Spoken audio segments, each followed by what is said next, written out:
बहुत समय पहले की बात है।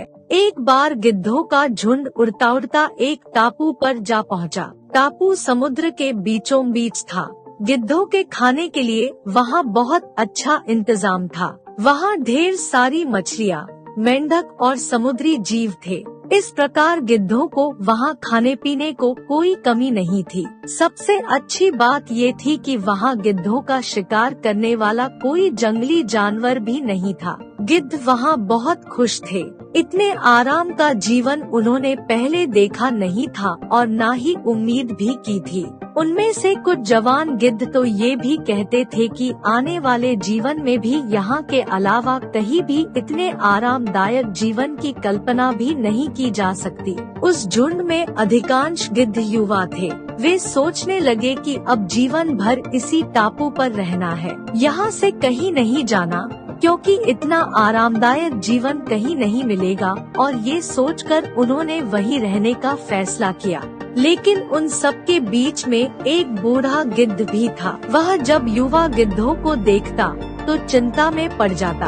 वह सोचता कि यहाँ के आरामदायक जीवन का इन युवा गिद्धों पर क्या असर पड़ेगा, क्या ये वास्तविक जीवन का अर्थ समझ पाएंगे। और वैसे भी गिद्ध जाति को कभी भी एक जगह पर लंबे समय तक नहीं रहना चाहिए। यहाँ इनके सामने किसी प्रकार की चुनौती नहीं है। ऐसे में जब कभी मुसीबत इनके सामने आ गई तो ये कैसे उस मुसीबत का सामना करेंगे। बहुत सोच विचार करने के बाद एक दिन उस बूढ़े गिद्ध ने सभी गिद्धों की सभा बुलाई। उसने अपनी चिंता जाहिर करते हुए कहा, इस टापू में रहते हुए हमें बहुत दिन हो गए हैं और वैसे भी हमें कभी भी कहीं भी एक स्थान पर लंबे समय तक नहीं रहना चाहिए। मेरे विचार से अब हमें वापस उसी जंगल में चलना चाहिए जहाँ से हम आए हैं। यहाँ हम बिना चुनौती का जीवन जी रहे हैं। ऐसे में हम कभी भी मुसीबत के लिए तैयार नहीं हो पाएंगे। युवा गिद्धों ने उसकी बात सुनकर भी नहीं सुनी।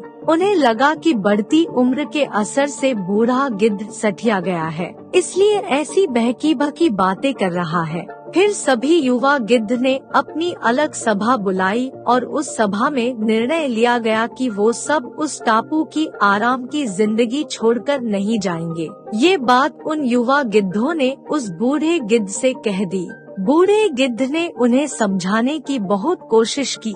तुम सब ध्यान नहीं दे रहे कि आराम के आदी हो जाने के कारण तुम लोग उड़ना तक भूल चुके हो। ऐसे में मुसीबत आई तो क्या करोगे? मेरे बात मानो, मेरे साथ चलो। लेकिन किसी ने बूढ़े गिद्ध की बात नहीं सुनी।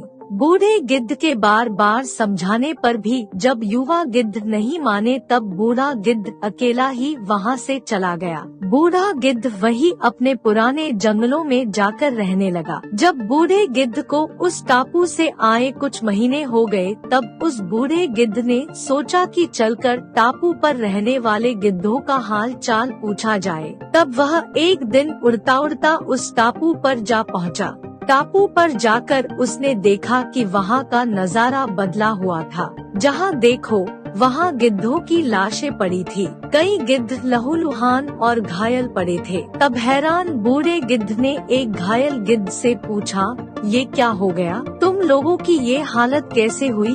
घायल गिद्ध बोला, आपके जाने के बाद हम इस टापू पर बड़े मजे की जिंदगी जी रहे थे। सब कुछ बढ़िया चल रहा था। लेकिन एक दिन एक जहाज यहाँ आया। उस जहाज ने यहाँ चीते छोड़ दिए। शुरू में तो उन चीतों ने हमें कुछ नहीं किया, लेकिन कुछ दिनों बाद जब उन्हें आभास हुआ कि हम उड़ना भूल चुके हैं, हमारे पंजे और नाखून इतने कमजोर पड़ गए हैं कि हम तो किसी पर हमला भी नहीं कर सकते और ना ही अपना बचाव कर सकते हैं।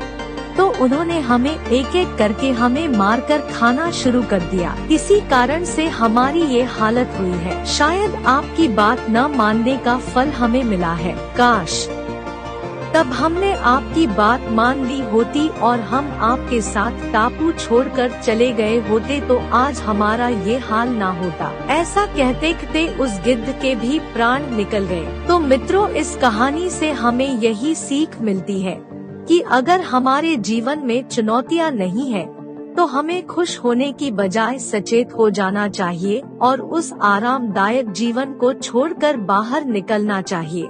अगर कभी हमारे सामने कोई चुनौती आ जाए तो हमें अपने आरामदायक जीवन की वजह से उस चुनौती का सामना भी ना कर पाए। इसीलिए खुद को हमेशा चुनौती देते रहनी चाहिए और मुसीबत के लिए तैयार रहना चाहिए।